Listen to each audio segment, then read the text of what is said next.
Bonjour mes très chères dames, cette vidéo est réservée uniquement pour les femmes, uniquement. J'aimerais vous remercier avant tout, avant cette nouvelle année Rosh Hashanah, pour tous vos partages, pour votre fidélité, merci infiniment, pour tous vos commentaires et tous vos likes et tous vos témoignages, et merci sincèrement, et je vous invite encore une fois à cliquer sur ce petit bouton et partager, parce que ce que je vais vous dire ce soir, et je l'espère, pourra sauver des couples et des familles. Ça s'adresse aux femmes mariées ou aux femmes qui vont se marier un jour, si Dieu veut. Quand on est marié, qu'est-ce que c'est finalement? Parce que si on peut poser la question à n'importe qui, chacun vous dira sa vision du mariage. Qu'est-ce que ça représente pour lui le mariage? Qu'est-ce que c'est d'être marié? Qu'est-ce que c'est l'amour? Chacun a sa philosophie, selon ce qu'il a lu, selon le film qu'il a vu, selon le roman qu'il a lu. Et donc, on se dit finalement, qu'est-ce qu'il y a de si spécial entre moi et mon mari? On est mariés, ok. Et après? Et après? Qu'est-ce que ça change dans ma vie? Ok, hier j'étais pas mariée, hier j'étais célibataire, j'étais en couple mais pas mariée officiellement. Et je ne devais aucun compte à personne, j'étais libre de parler avec qui je veux, j'étais libre de m'habiller comme je veux, bien que la Torah te dit, même quand tu es célibataire, fais attention de t'habiller pudiquement. Mais enfin, une femme peut avoir le sentiment qu'avant le mariage, elle est libre. Je peux parler avec qui je veux, je peux taper la discute, taper des grosses blagues avec n'importe qui. Je peux avoir dans mon annuaire autant de filles que de garçons. Je peux aller dans des soirées dansantes. Je sais, ce mot n'existe plus aujourd'hui, mais c'était pour éviter le mot boîte. Je fais ce que je veux. Bref. Et on passe sous la roupa, on décide de se marier avec son mari et on va jusqu'au bout. On va jusqu'au bout. Et on se marie. Qu'est-ce qui change dans ma vie? C'est quoi la différence entre moi célibataire et moi mariée? Donc si tu poses des questions à des psychologues, à des philosophes, au peuple, eh bien, quand je dis peuple, je parle de goïm, eh bien ils te diront, certains te diront, rien n'a changé. Rien n'a changé, tu restes qui tu es, tu restes avec tes droits et ta liberté d'être, ta liberté d'expression, bien sûr, la liberté d'expression persiste, même d'un point de vue toranique, puisque vous imaginez bien qu'au final, la chute de l'histoire, c'est que je vais rapporter la vision de la Torah dans l'histoire. Désolée pour la chute. Oui, on pourra te dire aucune différence. Une fois, j'ai entendu une aberration terrible. Une amie est allée voir un psychologue parce qu'elle n'était pas au courant qu'il fallait aller voir un rave avec son mari. Ils ont été voir un psychologue, non juif en l'occurrence, respect. Mais enfin, cela dit, ce n'est pas compatible du tout avec le couple juif, mais enfin, bonne chance. Ils ont été voir un psychologue. Et ce psychologue leur a dit, quel est votre problème? Et donc la femme a expliqué au psychologue qu'elle était légèrement jalouse, parce que son mari avait le regard un peu furtif dans la rue, lorsqu'il marchait. Alors le psychologue lui a dit, il n'y a rien d'anormal à cela. C'est tout à fait normal, madame. Rassurez-vous, votre mari vous aime. Et il aime aussi les autres femmes. Il est marié avec vous, mais il aime tout un chacun. Il aime les femmes, il aime... C'est normal. Et d'ailleurs, il lui a dit, cet homme, votre mari, laisse aller ses pulsions en regardant les autres femmes, et une fois chez vous, eh bien c'est à vous qu'il donnera son amour. Donc c'est très très perturbé comme façon de penser, c'est une façon de penser. Heureusement que la Torah est là et nous lance la corde de secours pour nous dire c'est n'importe quoi, c'est du grand n'importe quoi. Quand l'homme et la femme se marient, il doit y avoir une fidélité tellement forte, que, comme cette femme le voulait, que son mari lui soit aussi fidèle au niveau de sa façon de regarder, de ce qu'il regarde. Eh bien, la Torah te dit, c'est légitime, c'est normal, c'est comme ça qu'on construit. L'homme doit être fidèle à sa femme au niveau de tout, à tous les niveaux. À qui il s'adresse, à qui il parle, qu'est-ce qu'il regarde, qui il regarde. Et la femme, puisque je m'adresse uniquement aux femmes, la femme doit être aussi extrêmement fidèle. extrêmement fidèle. Alors viennent les peuples et te disent, ça veut dire quoi extrêmement fidèle? T'es fidèle ou t'es pas fidèle? D'accord? Tu trompes ou tu trompes pas? Il y a tromperie ou il n'y a pas tromperie? C'est ça, c'est toujours la grande question. Il y a eu tromperie ou il n'y a pas eu tromperie? Donc, bon, enfin. La Torah te dit non. Il y a des barrières et des barrières à se mettre avant cet acte terrible qui est gravissime, gravissime aux yeux de la Torah. Gravissime. Bien entendu qu'on ne doit pas arriver à cela. On peut faire tchouva pour tout, on peut se repentir dans tout. Aujourd'hui, on est dans une génération où les choses ne sont pas du tout évidentes, où il se peut qu'on soit ce qui s'appelle Tinok Shenishba. On est né dans un endroit où on n'avait pas accès aux enseignements de Torah, et on avait accès uniquement aux médias. Et donc, en l'occurrence, comme le grand message médiatique, c'est « sois infidèle au possible », par tous les moyens que tu trouveras, sois infidèle, eh bien, la personne est peut-être tombée dans le panneau, et donc, dans ce cas-là, elle peut se repentir, et elle doit se repentir, surtout en ces jours-là extrêmement propices au repentir. Mais la Torah vient et te dit « Très chère femme, bijou, tu es un bijou hautement précieux, tu es la prunelle des yeux de Dieu. Et quand tu te maries, quand tu passes sous la choupa, c'est le tampon de Dieu qui te dit, ma chérie, tu vas aller avec ce mari, tu es avec ce mari, et uniquement avec lui, tu vas former une seule chair. Vous allez mettre tout ce qui est en votre capacité pour ne former qu'une seule chair. Toutes les aptitudes que Dieu t'a données, toutes les aptitudes, à te faire jolie, à discuter, à communiquer, à parler, à faire rire, à raconter tes secrets, à toutes ces aptitudes relationnelles que tu as, tu vas les mettre au service de ton couple. C'est tout. C'est tout. Un seul homme. Il y a des milliards d'hommes sur la Terre. Un seul homme. Il faut que je me concentre sur un seul homme. Je comprends bien, on est mariés. Oui, d'accord, j'ai compris. Mais enfin, j'ai le droit quand même de plaisanter, de bavarder, de plaire, de charmer, d'être dans la représentation. C'est avant tout pour moi. J'ai besoin d'être charmante. J'ai besoin d'être belle. J'ai besoin d'être belle en permanence. Eh bien, on répond à cette femme. On répond à la femme juive.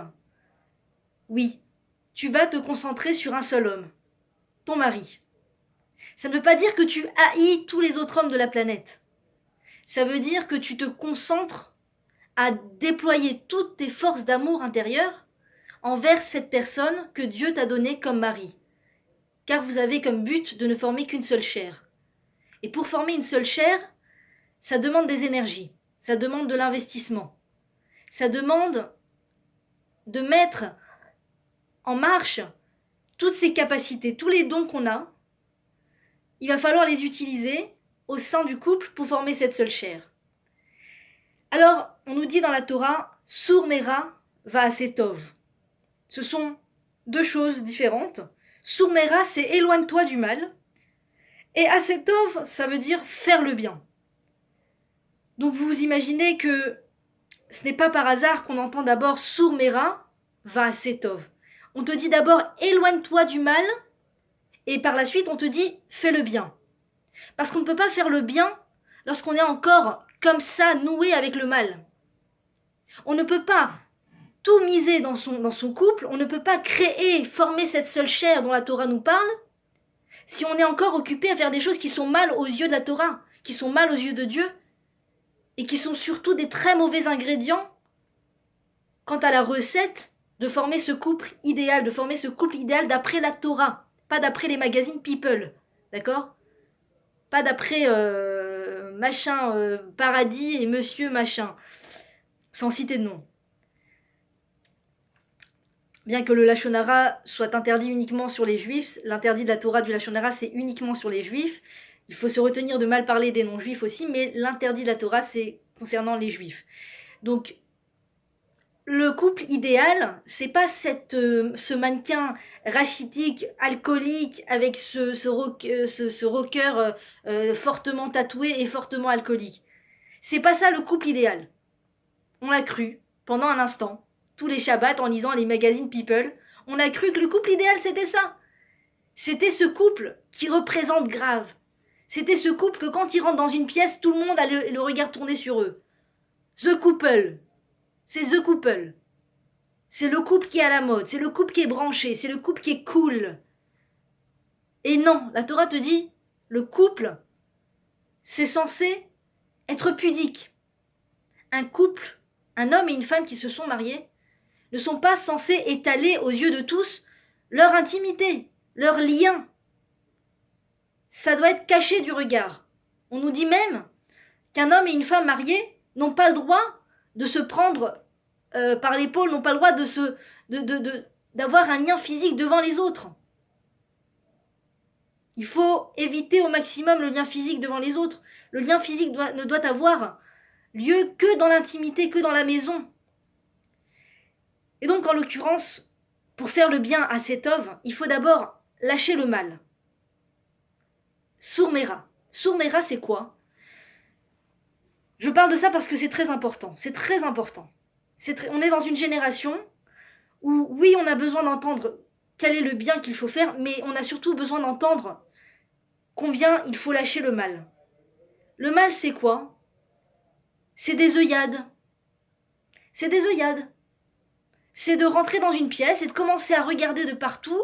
Tu rentres au restaurant et tu commences à regarder tous les... Tu as un contact visuel avec tous les hommes de la salle.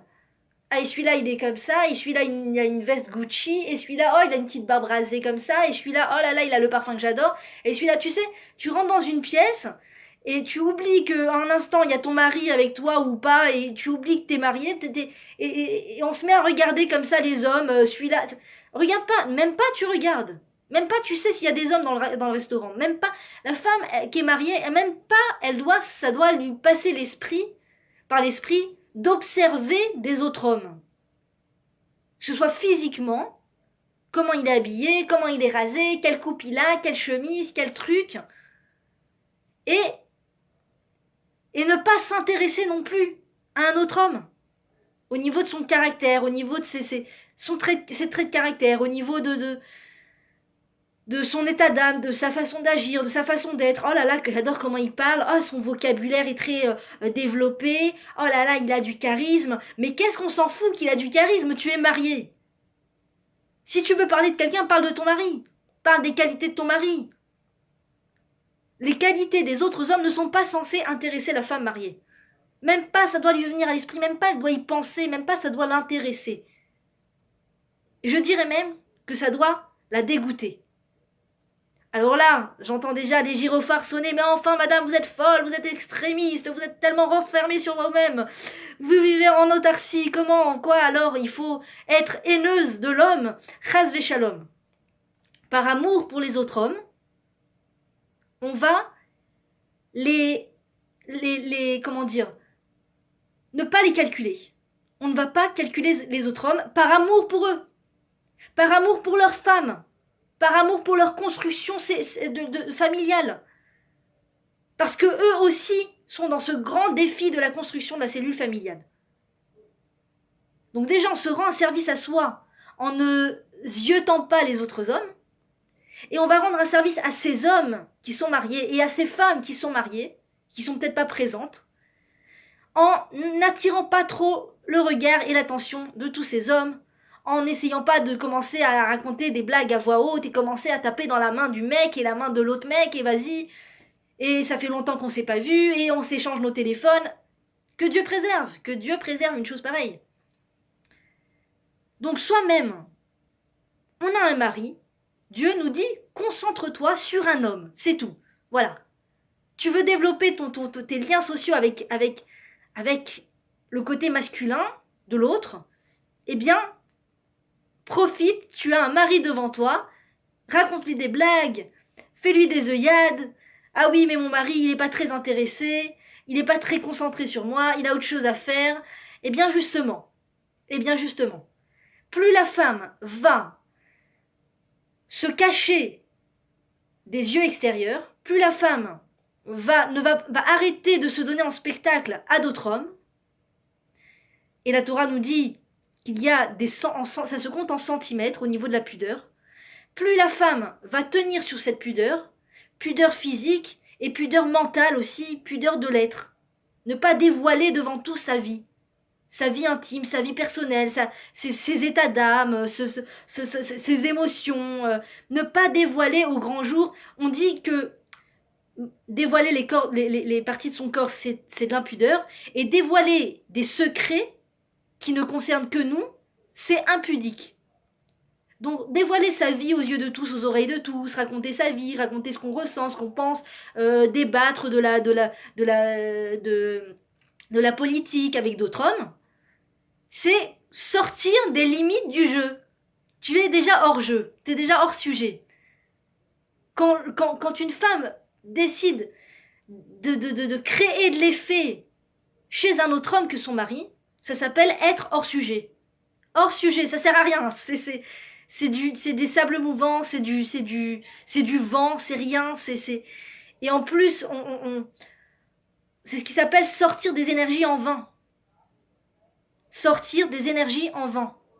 Et c'est un grand interdit de la Torah, de sortir des énergies en vain. D'utiliser des graines qu'on nous a données en vain. Ça existe à tous les niveaux. C'est valable à tous les niveaux. Chaque fois qu'une personne peut donner d'elle, et qu'elle donne d'elle en vain, et que la Torah ne regarde pas cela d'un bon œil, eh bien ça s'appelle donner en vain, et donc c'est une grande faute. Et en plus de ça, quand la femme est occupée justement à être en représentation et à attirer le regard des autres hommes, d'abord c'est éreintant, ça fatigue, ça demande des énergies énormes. Et après on est toujours là, très parano de son physique, très parano de son extériorité. Mince, j'avais les cheveux comme ça, il m'a vu, et il est passé au moment où j'avais pas mis de parfum, et je me suis pas brossé les dents, et mince, et j'ai pas mis le beau jean, on rentre dans une parano de la représentation, du physique, etc. Donc on est esclave de la femme objet, on est esclave de la représentation, on est esclave des hommes, Et là je sens les féministes qui disent « Ah, enfin, ça nous parle !» Oh, grand non, ne jamais être esclave des hommes. Là, je parle de la vision de la Torah. C'est pas une philosophie de ne sois jamais l'esclave d'un homme. Non. Non. Quand tu utilises toutes tes capacités au sein de ton couple avec ton mari, tu es ce qui s'appelle batrorine, libre, libéré. Tu as toutes tes forces que Dieu t'a octroyées sont ta propriété, t'appartiennent. Alors que quand tu es toujours en train de sentir que tu es obligé de faire la bise à tous les hommes, et tu es obligé de dire coucou à tous les hommes, et tu es obligé de répondre à des hommes, et tu es obligé d'écouter des hommes te parler, eh bien en vérité tu es esclave de ces hommes. Une situation dans laquelle une femme mariée n'est pas du tout censée se trouver.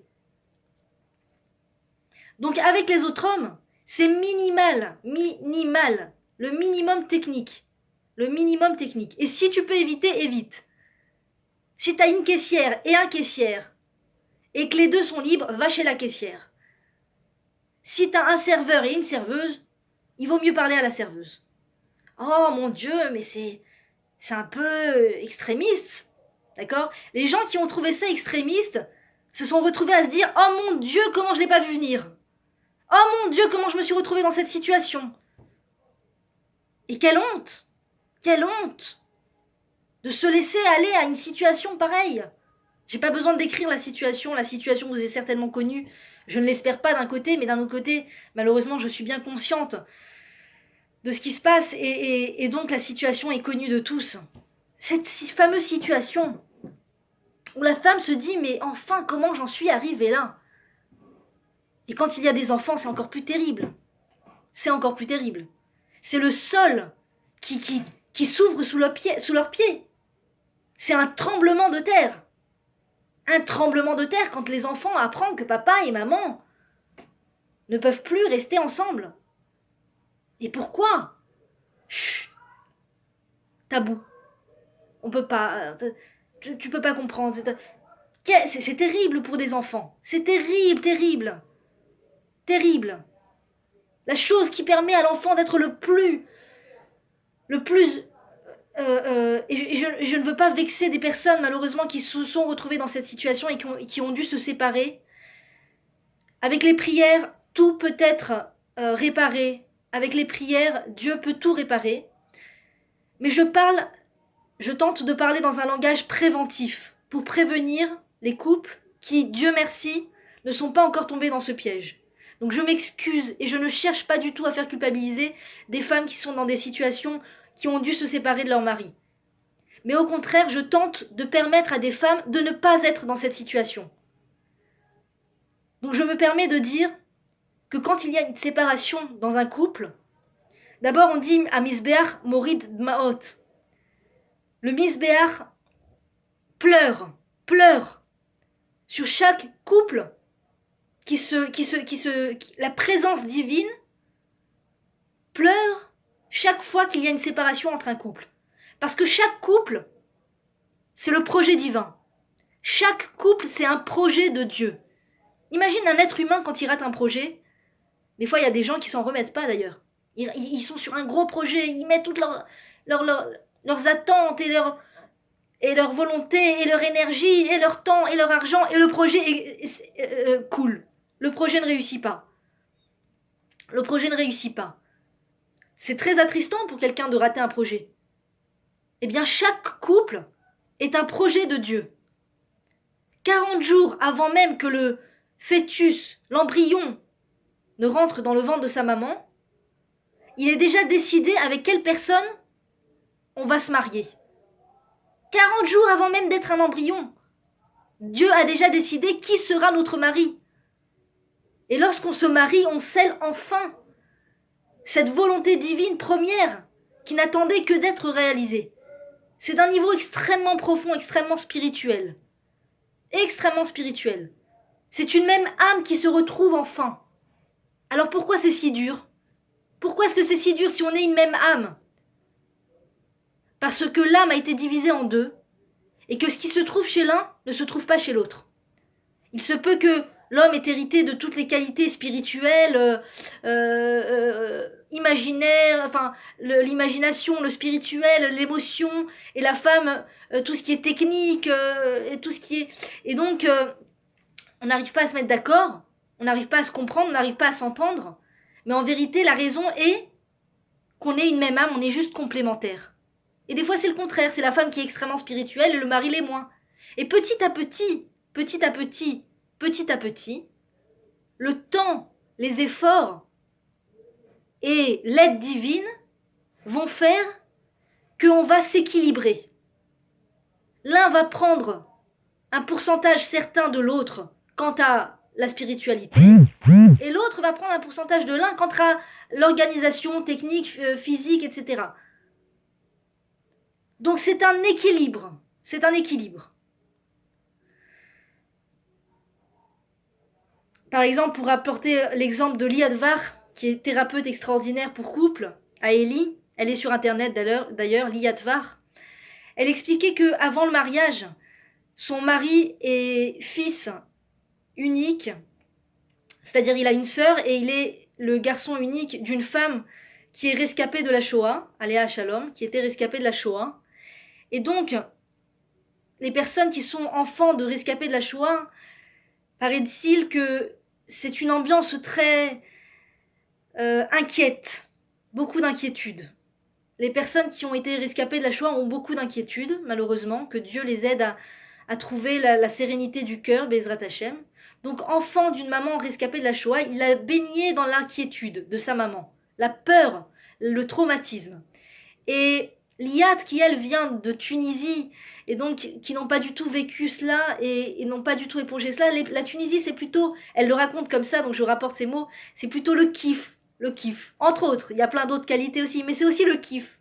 Et donc elle a dit, j'étais 100%, entre guillemets, j'espère que je rapporte bien ce qu'elle dit, peut-être c'est pas précis, j'étais 100% de kiff, et mon mari c'était 100% de inquiétude, de but, d'idéal, de vivre chaque instant de façon très efficace et de faire des choses très idéalistes, de ne surtout pas perdre une seconde dans ce temps, mais d'un côté avec les inquiétudes, etc.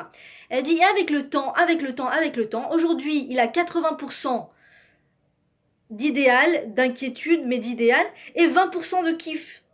Et aujourd'hui, moi, j'ai 80% de kiff, de simra, de joie, de tranquillité, etc.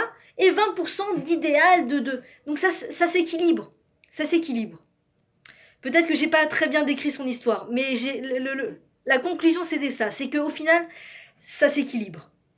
Donc, pas d'inquiétude, pas de peur à avoir si vous sentez que vous êtes extrêmement comme cela et que votre mari ne l'est pas du tout. Au final, petit à petit, avec l'art de la communication, l'art de la discussion, si on se concentre à cette tâche extraordinaire de faire qu'une seule chair, eh bien on va finir par s'influencer positivement, chacun apprendre l'un de l'autre, devenir plus souple, plus tolérant, et c'est merveilleux, c'est un programme extraordinaire, extraordinaire. Mais malheureusement, on peut être hors sujet. Ça arrive qu'on arrive à l'école, il y a un programme extraordinaire, et qu'on passe toute l'année scolaire en dehors de la classe, parce qu'on a fait le pitre et qu'on s'est fait sortir de la classe toute l'année. Et donc on arrive pour les jours d'examen, et on ne sait pas quoi répondre. On ne sait pas quoi dire, on ne sait plus quoi dire, on est là occupé à voir le petit garçon qui joue au football dans la récré et le petit garçon qui te propose des gâteaux, etc. Et donc on peut être cette femme qui est mariée, qui a reçu tous les outils pour faire de son couple quelque chose d'exceptionnel, pour évoluer au travers de son couple. Le couple est un tremplin extraordinaire pour la femme, et on peut être complètement hors sujet, être là en train de regarder d'autres mecs, en train de répondre au téléphone à des garçons, parler sur Facebook, d'accepter plein d'amis hommes, de se faire draguer sur Facebook, de se faire draguer sur WhatsApp, sur toutes sortes de machins, de se laisser aller à remplir son quota émotionnel par les compliments d'un autre homme que son mari. Donc être complètement en dehors de la classe, en dehors du programme. Et passer à côté finalement. Passer à côté. Et donc en fait, les mots que je vais dire vont tellement à contresens de tout ce qu'on entend dans les médias, de tous les films hollywoodiens. Mais quand un homme nous fait une œillade, quand un homme nous fait un compliment, quand un homme nous regarde avec un regard un petit peu profond, en tant que femme mariée, c'est censé nous écœurer. On doit avoir en horreur ces choses-là. L'ambiguïté avec un autre homme alors qu'on est marié, doit être pour nous quelque chose de repoussant. Il faut qu'on en arrive à un stade de compréhension.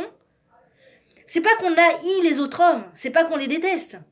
On haït cette situation pas claire. Enfin, je suis mariée, qu'est-ce que c'est que cette œillade? Qu'est-ce que c'est que cette plaisanterie? Qu'est-ce que c'est cette comment dire, caloute roche, béivrit, caloute roche. Cette légèreté d'esprit, cette frivolité, qu'est-ce que ça vient faire? Est-ce qu'il y a écrit frivolité sur ma tête? Est-ce qu'il y a écrit je ne suis pas sérieuse? Ou bien est-ce qu'il y a écrit désolé, je suis occupée à construire ma cellule familiale? Ce qui est beaucoup plus loyal, c'est beaucoup plus glorieux. C'est beaucoup plus glorieux. Alors, on nous fait croire dans les magazines et les médias dont je me suis sevrée depuis un bon bout de temps et je vous invite chaleureusement à vous sevrer aussi. Dans tous ces médias, c'est très très puissant. C'est une vague. Comme le tsunami dont je parlais dans le direct d'hier à Natania, à Torah Perro, qui était fantastique. L'accueil était très chaleureux. J'étais très contente d'ailleurs d'y être. Eh bien, je parlais de cette vague de tsunami qui t'emporte. Tu crois que tu vas tenir, tu crois que tu dis « Ah, c'est bon, j'ai une bonne bouée, je vais tenir le coup, ça va aller. » Mais le tsunami, il vient, il t'emporte, t'es plus là, quoi, il n'y a plus personne. C'est comme si tu n'avais jamais existé.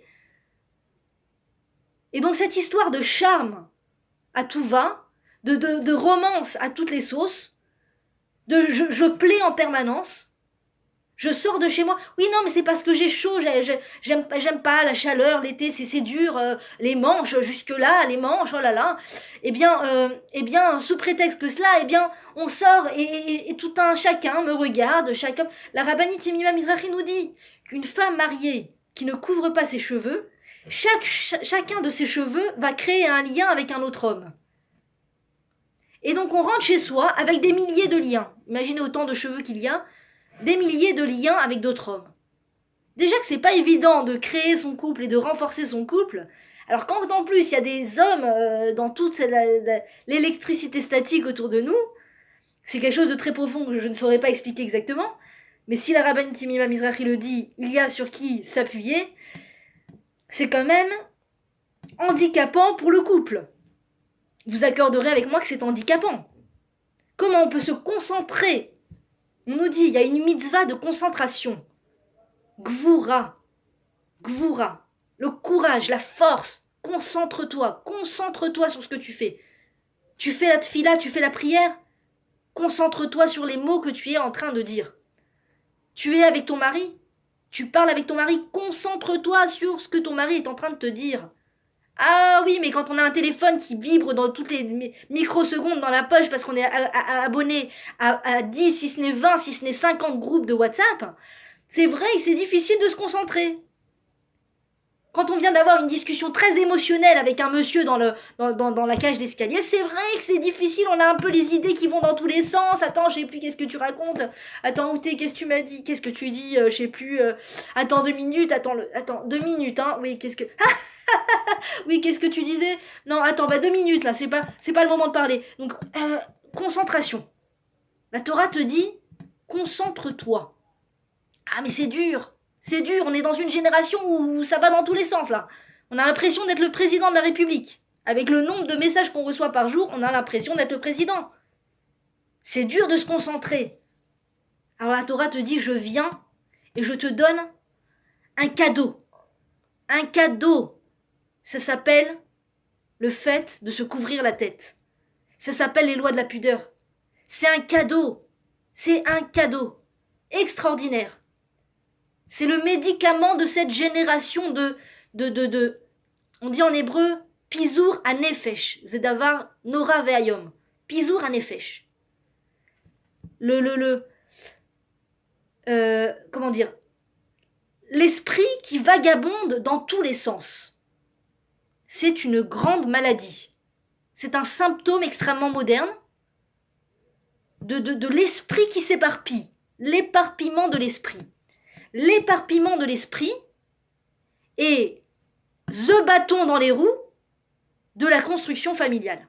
Tu ne peux rien construire si tu as l'esprit ailleurs.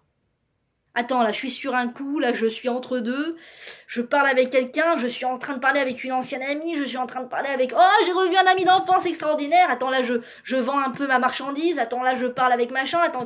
Hop, il y a l'esprit qui est complètement dans tous les sens. Et là, le Yetzer Hara, le mauvais penchant, se dit « Bingo! Bingo! On l'a perdue. On l'a perdue. Elle est partout sauf dans son couple. Elle est partout sauf avec ses enfants. Mais non, je suis avec mes enfants. On peut mener de front. On peut tout à fait mener de front. Et les enfants, et le mari, et ça, et ça, et ça, et ça, et ça, et ça, et ça, et ça, et ça, et ça, et ça. Et on s'arrête plus. En hébreu, on dit gam, gam, gam. C'est-à-dire ça et ça et ça. Gam, gam, gam, ça donne gam, gam. Balbutiement. On balbutie. Un peu de ça, je balbutie un petit peu dans ça, je balbutie un petit peu avec mon mari, je balbutie un petit peu dans l'éducation des enfants, et je balbutie avec énormément de monde. Énormément de choses, énormément de projets, énormément de choses. Ça s'appelle du balbutiement. Et les gens te disent, mais voilà la preuve qu'on peut tout faire, madame. Vous essayez de minimiser la femme. Vous faites de la femme juste une femme d'intérieur, mais enfin, c'est minimisant. C'est réducteur. C'est réducteur. Et là, la Torah te dit non, c'est pas réducteur, ma chérie. Je suis en train de te rendre service. Je connais la nature humaine. La Torah connaît la nature humaine. Dieu a regardé dans la Torah et il a construit le monde. C'est-à-dire que la Torah existait avant le monde. La Torah, c'est le mode d'emploi de la femme, de l'homme, des enfants juifs. C'est pas une erreur. C'est pas réducteur. C'est pas archaïque. Ce n'est pas moyenâgeux. C'est super, super moderne au niveau du médicament de la génération. Concentre-toi. Comment ça vient? À travers quoi? Le fait de se couvrir la tête. Ça peut paraître fou.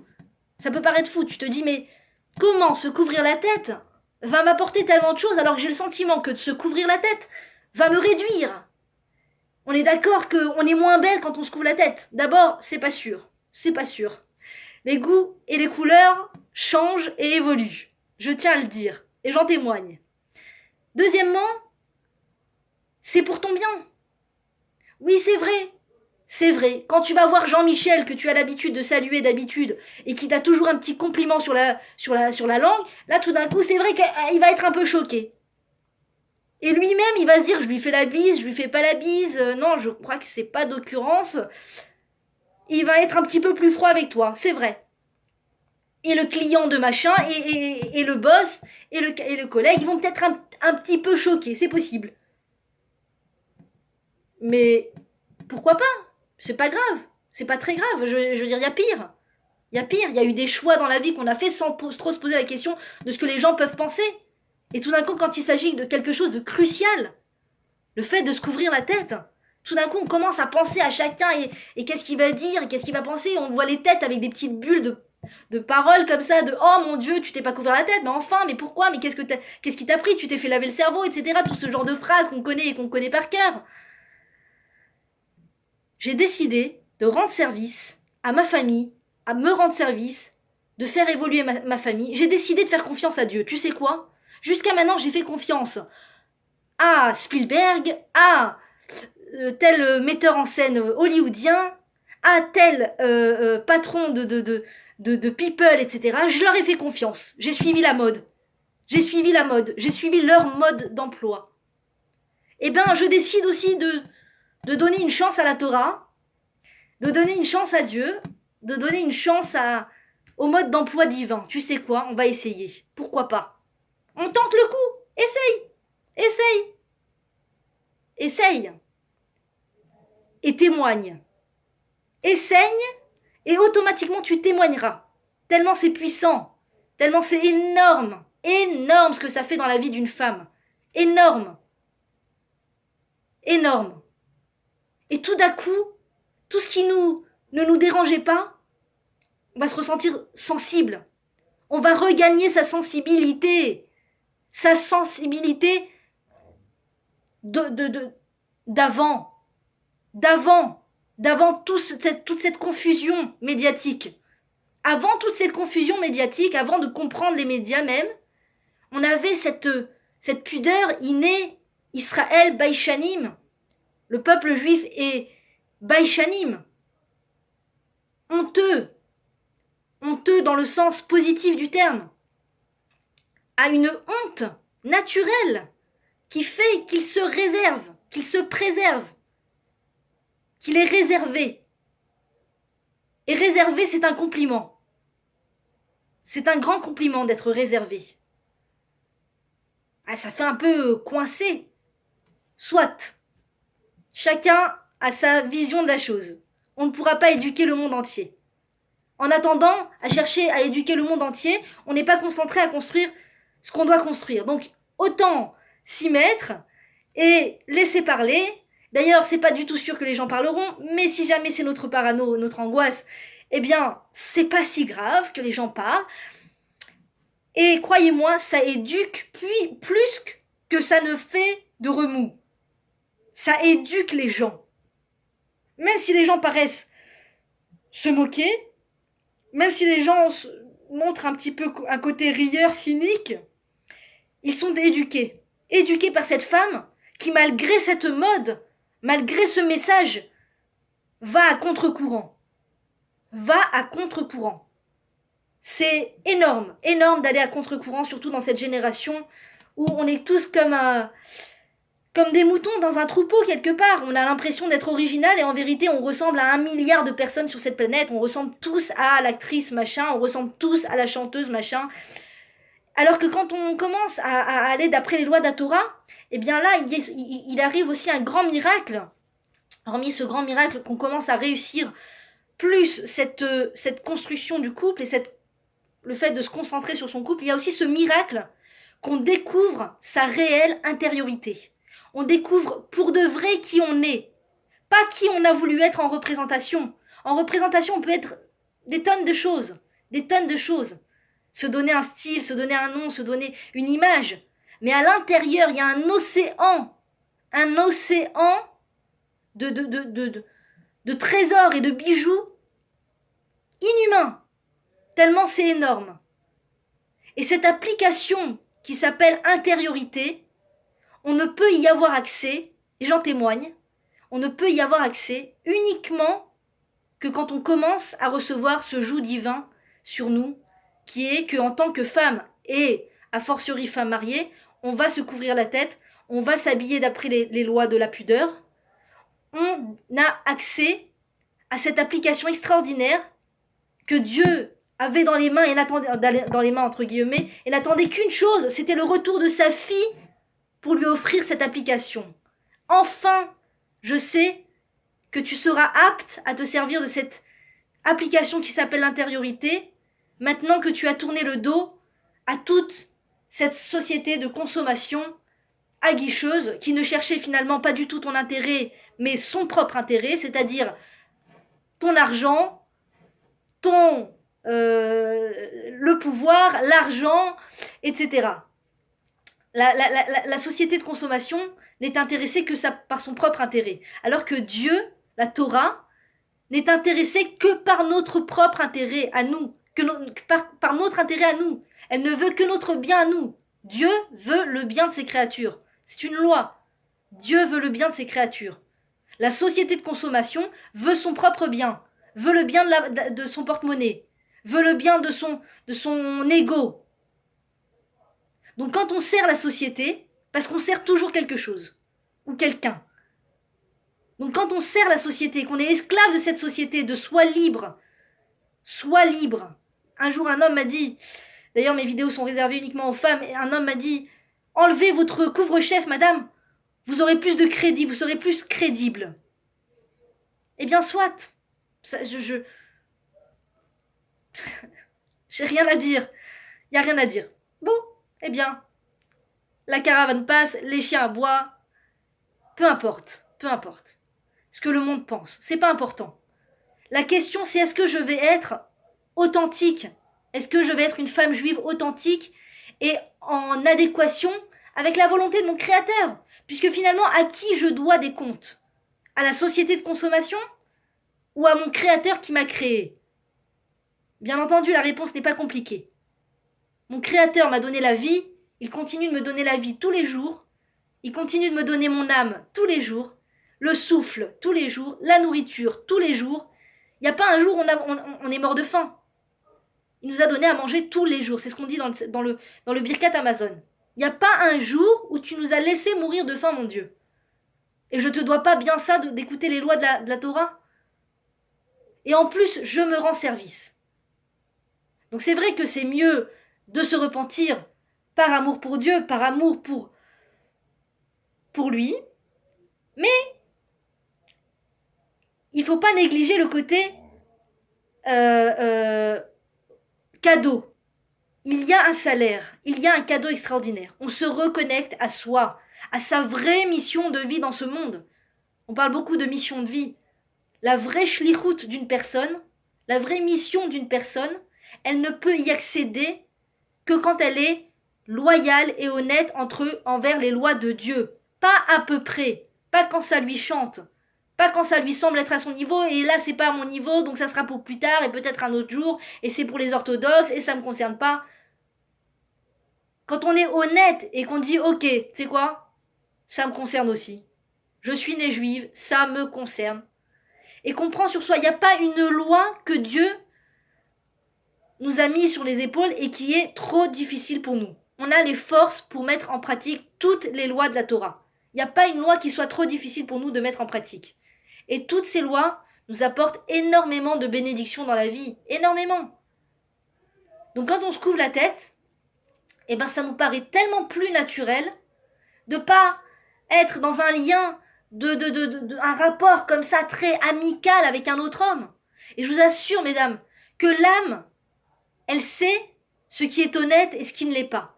Et quand nous, on est dans une action malhonnête envers notre âme, parce que l'âme, elle connaît la Torah par cœur. L'âme, elle connaît la Torah, elle n'a pas oublié la Torah. Donc quand on fait quelque chose qui n'est pas en adéquation avec la Torah, l'âme, à l'intérieur, elle hurle. Elle pleure, elle hurle. Et c'est pour ça que des fois, on se sent mal. On ne sait pas pourquoi. Et c'est pour ça que la société médicamenteuse marche à souhait. Parce que il y a tellement, malheureusement, de personnes qui sont dans la faute que l'âme hurle. Et donc, en l'occurrence, la personne ressent un mal-être tout d'un coup, un vide, comme un grand vide comme ça, le néant. Pendant quelques secondes comme ça, tu sens le néant très très fort, tu dis à quoi sert ma vie? À quoi je sers? À quoi ça sert? À quoi elle sert ma vie? À quoi elle sert mon existence? Et là, t'as le mauvais penchant qui dit oh, calme-toi, tout va bien, tout va bien. T'as tes journaux, t'as ta télé, t'as WhatsApp, tout va bien, tout va bien. Non, non, non, ça va pas, il y a quelque chose qui manque là, il y a quelque chose qui manque. Chut, te pose pas trop de questions, te dit le mauvais penchant. Te pose pas trop de questions, regarde, réponds aux SMS là. Regarde, réponds, non, je ne vous invite pas à répondre à vos SMS pendant un cours de Torah, enfin, c'est pas sérieux. Réponds, vas-y, réponds, regarde, c'est ton copain, ton ami d'enfance là, il va te faire une belle déclaration là, par mail, va savoir. Une déclaration, tu vas remplir le quota émotionnel. Allez, oublie le mal-être. Et si on est à l'écoute, si on n'est pas trop dur de la feuille, eh bien on entend l'âme qui crie comme un chauffard à Rosh Hashanah. Je suis là, je réclame mon dû, cette vie ne me va pas, ces habitudes que tu as prises ne sont pas en adéquation avec ce que tu es à l'intérieur, au plus profond de toi.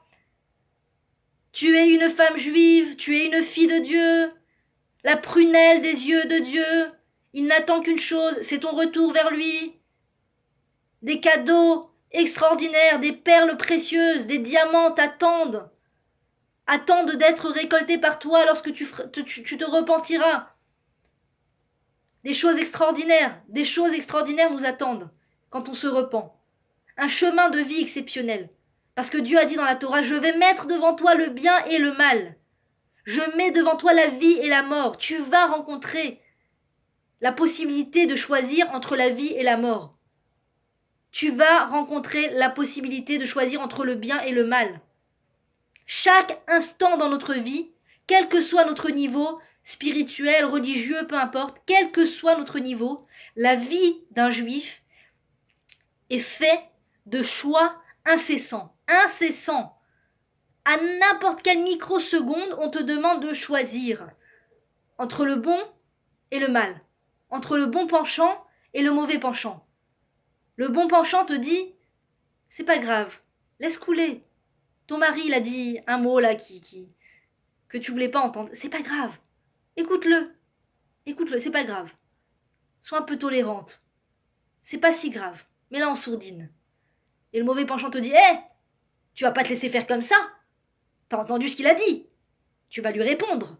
Du tac au tac. En plus, j'ai une phrase géniale que tu vas lui lancer en plein visage. Ah, tu vas le toucher dans le cœur. Tu vas lui faire mal au cœur. Ça, c'est à chaque instant, microseconde. On peut choisir entre le bien et le mal. T'as vu le garçon là-bas, là? T'as vu, il te regarde. Tu as vu qu'il te regarde. Tu peux lui lancer un petit regard. Un petit regard. C'est quoi un regard? Oh, je t'en prie. Sois pas si fermé. Et le bon penchant qui te dit, ça ne te regarde pas. Ça ne te regarde pas. Ton mari t'attend chez toi. Au travail, peu importe. Ton mari, oublie pas, t'as un mari. T'as un mari, tu lui dois des comptes de fidélité. Et le mauvais penchant qui te dit, mais peut-être qu'il a les qualités rêvées. Peut-être c'est l'homme de tes rêves. Et le bon penchant te dit, mais non, ça peut pas être l'homme de ses rêves. Puisque l'homme avec qui elle est mariée, c'est l'homme que Dieu a choisi pour elle. Donc personne d'autre sur la planète, même avec les plus grands traits de caractère, même avec le physique le plus extraordinaire, ne peut pas être mieux pour elle, Dieu a décidé que c'était lui, le mari le plus précis pour elle. Il a signé sur la Ketouba. Et là, le mauvais penchant te dit, je te dis que c'est l'homme idéal. Je te dis qu'il est mieux que ton mari. C'est l'homme idéal. Et là, le bon penchant te dit, oublie les idées là, oublie. Sors ces idées de la tête. Sors ces idées de la tête. On dit que des idées, quand elles frappent à la porte de notre cerveau, on est libre de leur ouvrir ou pas. Et quand on leur ouvre, eh bien, elles sont comme des invités dans notre cerveau. Des invités de passage. Et après, si on les laisse, elles deviennent des invités constantes, omniprésentes, jusqu'à que petit à petit, elles se transforment en maîtres de maison. Elles squattent l'endroit.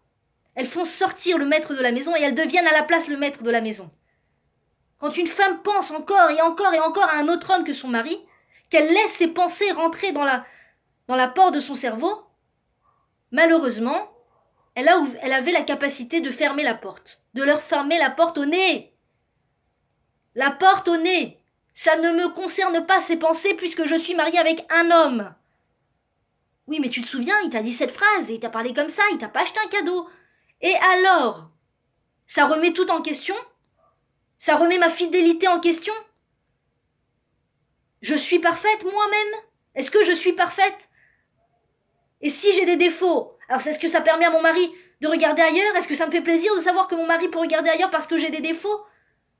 Eh bien, pourquoi est-ce que je le ferai? Pourquoi est-ce que parce que je pense que mon mari a des défauts, ça me permet et ça légitime le fait de regarder ailleurs? Que Dieu préserve. Pas du tout. Pas du tout. Ça ne change rien à la donne que c'est mon mari. Oui, on a du pain sur la planche. Oui, on va devoir communiquer. Oui, on va devoir parler de toutes ces choses-là. On va devoir parler de toutes ces choses-là. Et il n'y a pas un homme qui n'est pas fait pour parler avec sa femme. Il n'y a pas une femme qui n'est pas faite pour parler avec un homme. Quand je parle de communication et de l'importance de communiquer, des fois on me dit « Oui, mais ça ne concerne pas tous les couples. » Et pourtant la Gemara est claire. Ça concerne tous les couples. La femme et l'homme mariés doivent en arriver à communiquer ensemble. Et c'est fou qu'on doive l'expliquer. Mais c'est comme ça. C'est comme ça. Parce qu'on est dans une génération où malheureusement, au lieu d'être comme ça, on est un peu comme ça des fois. On est un peu comme ça. Les yeux rivés sur 20 000 écrans. Sur 20 000 portables et 20 000 ordinateurs et 20 000 écrans et toutes sortes d'écrans. Plus les connaissances et plus les gens. Donc le travail, c'est quoi? Adam est né avec la femme collée, avec sa femme collée dos à dos. Ils étaient dos à dos. Adam et Chava étaient dos à dos. Et Dieu a fait ce qui s'appelle la Nessira. Il les a divisés en deux. Pour qu'enfin ils puissent être face à face. Panim el panim. Face à face. Voici le programme de la rentrée du couple juif. Que Dieu nous aide dans cette démarche exceptionnelle. Je vous invite, mesdames, à partager un maximum, parce que ça rajoute de la lumière sur Facebook, paraît-il, ce qu'on m'a dit, ça rajoute beaucoup de lumière dans les couples juifs. Ça met les idées au clair. Alors, vous aurez une très, très, très, très grande mitzvah, un très grand mérite en appuyant sur ce petit bouton partage. Je vous aime très fort, madame. Je demande à Dieu vraiment, sincèrement, de nous aider à avoir les images claires et l'esprit clair, et ne n'avoir qu'une seule personne en tête, notre mari. Et pour cela, le meilleur service qu'on se rend, ce sont les lois de la pudeur. À très bientôt, mesdames. Je vous embrasse très très fort et Shana Tova.